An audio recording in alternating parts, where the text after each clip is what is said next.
When I win the election, we will immediately begin a brand new Trump economic boom. Vote Trump and your incomes will soar, your net worth will skyrocket. Groceries, cars, everything. We're going to get the prices down. Let's clarify how campaign promises often serve as optimistic projections, not guaranteed timelines. Economic shifts depend on numerous factors beyond presidential control. President Trump made a lot of promises on the campaign trail, but he didn't talk to voters or warn them that their 401ks. A 401k is a retirement savings plan tied to market-based investments. Sudden downturns in the S&P 500 can temporarily reduce account values, but long-term trends matter more than short-term shocks. Ks would take a nosedive and that tariffs would make almost everything more expensive. CNN's chief data analyst Harry Enten is joining us now. Hello, Harry. You're going to run the numbers for us. I am very curious to see what you found out about all of this. So let's start first with how unique the drop in the market is under Trump, because I have heard from some Republicans that say this is pretty normal stuff. Yeah, if this is pretty normal stuff, I'd like to know what not normal stuff is. Markets naturally fluctuate under all presidents. One-day or short-term drops can reflect uncertainty or investor repositioning, not necessarily systemic collapse. If this is a boom, I'd like to know what a bust is. I mean, my goodness gracious, we'll talk about it. I mean, talk about the S&P 500. It's dropped 15% under Donald Trump's presidency. The S&P 500 has been collecting data essentially since 1957. It's been an index. I went back and I looked for drops of 15% with a president who was inheriting a bull market. There's only one dude on your screen.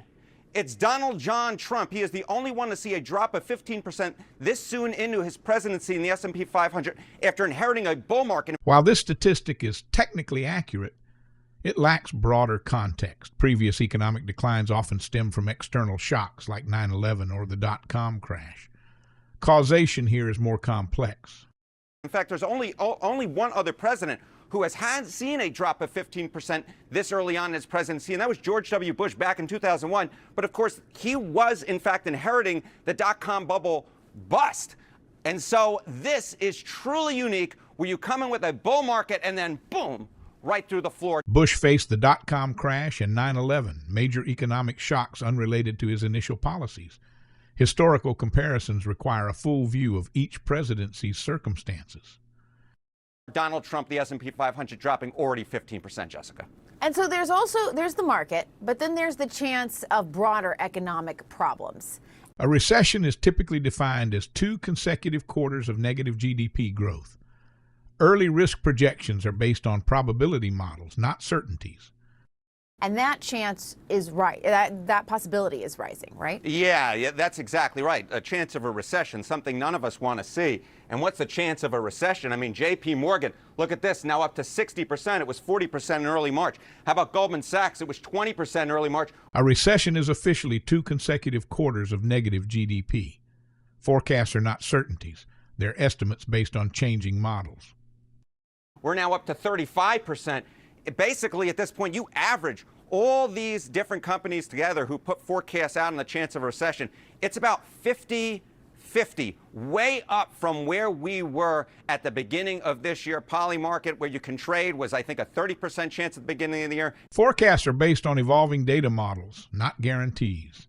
These probabilities shift rapidly with changing inflation, interest rates, and consumer behavior. Now at 60%, no bueno. What stays in the stock market, what happens in the stock market may not stay in the stock market. Casual phrasing can downplay the seriousness of complex economic analysis. Tone can affect perception of data validity. Jessica. And Americans do seem to be having an issue with how Trump is handling the economy right now. Yeah, I mean, you look at these numbers, you wouldn't be surprised to see Donald Trump's net approval rating. Compare it now to where it was at this point in the first term. At U.S. Daily Rundown, we're committed to cutting through the noise, fact-checking the media, breaking down complex issues, and providing the clarity and transparency you deserve. If you want to help us expose bias, uncover the truth, and call out propaganda when it's needed, the best way you can support us is by simply liking this video and subscribing to our channel. That small step helps us bring you more in-depth reporting and hold all media accountable. Thanks for your support. In the first term, he was above water. at plus 5 points. Where is he now? He's way underwater. He is swimming with the fishes. Look at this. He is the worst ever for a president at this point in a term, on record at minus 12 points. I just never thought I would see the day because, as we were hinting at the beginning, worst ever claims often depend on selected time frames and polling methodology.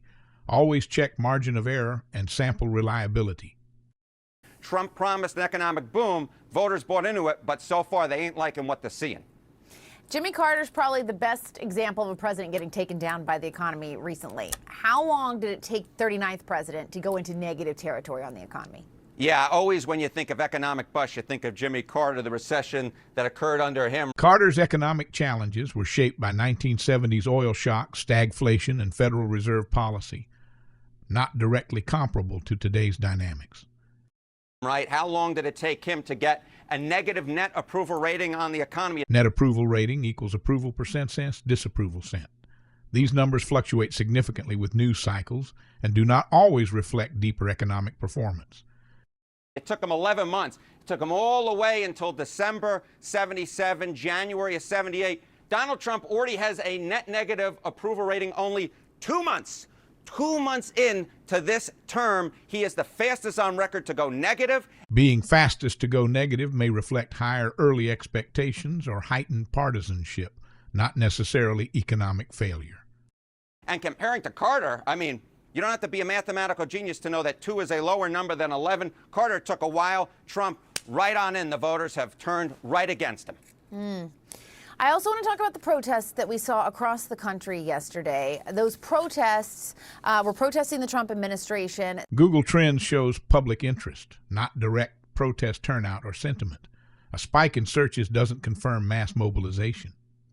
They generated a lot of interest online. What did you find? Yeah, so, you know, when we entered the Trump presidency the second time around, there really wasn't that resistance, right? Not what we saw in January of 2017. Well, now we're starting to see what we saw in January of 2017. Look at this, Jessica. This is Google searches for protests.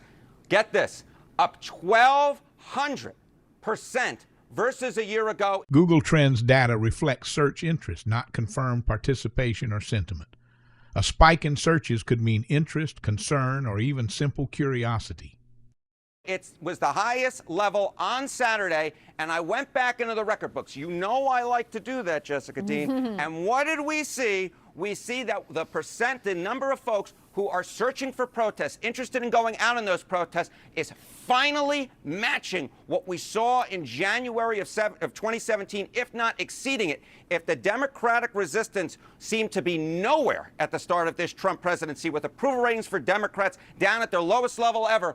The term resistance generally refers to grassroots liberal opposition to Trump. It's a political movement, not an economic one. All of a sudden, Donald Trump has supercharged it, and the protests and the resistance is on. Correlation is not causation. Political mobilization can stem from many sources, including media narratives, policy concerns, and cultural flashpoints. All right, Harry Enten walking us through the numbers as he always does. This segment highlights early economic concerns under Trump, but it largely omits alternate viewpoints, such as long-term benefits from deregulation or trade leverage. We appreciate it. Thank you.